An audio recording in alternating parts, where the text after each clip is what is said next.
Hey everybody, it's me Sandy and I'm back with another nail art video. This time we're going to do some Canada Day stamping nail art using some great Canadian products.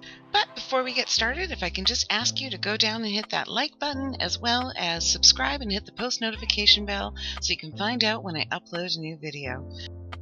The polishes that I used today were from Paint It Pretty Polish, a Canadian indie polish maker. The red one is called Keep Calm and Love Canada, and the white one is called Red, White, and Canadian. The stamping plate that I used is from Clear Jelly Stamper, and it's called True North Strong. As well, I also used their stamping polishes, number 02, Jenny's Gonna Love It, and 09, Ready for Anything.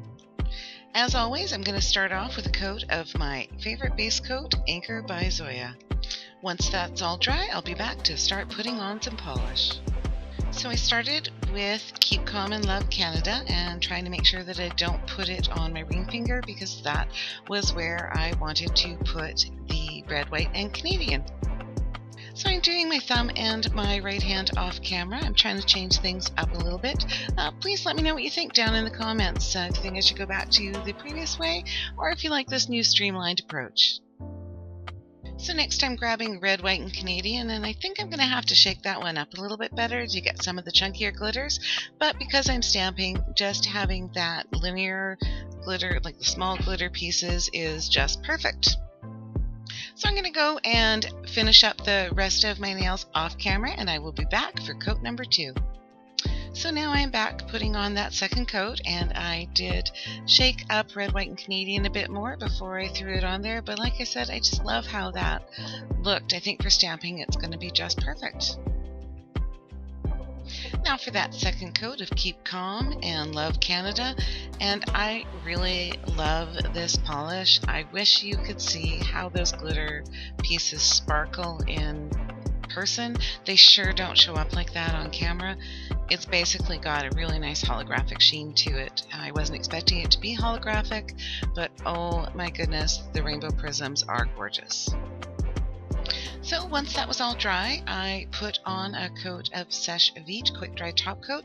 I always put on a coat of Quick Dry Top Coat before I stamp. I just think it leads to smoother stamping. While my Seche Vite was drying, I put on my Mani Mask. Mani Mask is a non-latex cuticle barrier similar to Simply Peel. It's just great for those of us that are allergic to latex.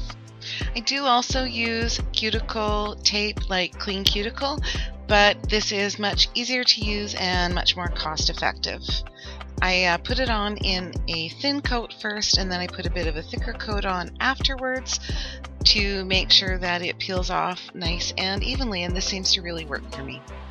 I will have this and all the other products that I used in this mani listed in the description box. So the plate that I'm using is from Clear Jelly Stamper, like I said before, and it's called True North Strong. I'm also using my Big Bling Stamper from Clear Jelly Stamper, as well as stamping polishes from them, and my Smear Not Top Coat, and actually my scrapers from them as well. I really did use Canadian products this video. So I'm going to start with the red stamping polish, and I'm not sure how many of these layered images I'm going to be using. I may layer 1 or 2 of them, but for the first image that I'm using, it's actually just a single image, and it just says Made in Canada, which I was, Made in Canada. I was born here, and I have lived in Canada my whole entire life.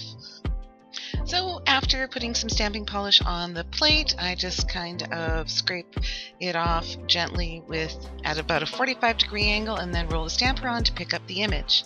Any over color of polish or part of the image that I don't want, all I have to do is pick that off with some Scotch tape, just the regular gift wrap tape. A lot of people use a lint roller. I actually find tape is a little bit easier for me to use. I tried the lint roller. It was a disaster. The great thing about this stamper is that I can see where I'm placing my image, and I can just center that right in the middle, just press that onto my nail, and perfect. And now that that stamp is on there, you can see that I can just pull off my Mani Mask cuticle protector, and then my cleanup's a breeze.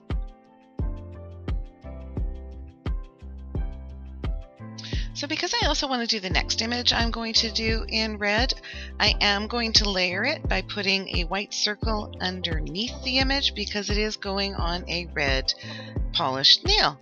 So I'm just going to put my white polish on there, just give it a light scrape again at just a slight angle. And I don't know why I'm doing it so awkwardly for the camera, but I did again. Then just roll that onto my stamper, grab off the excess that I don't want with my tape, and then again just press that onto my nail. And there I have my white background for my red stamping polish.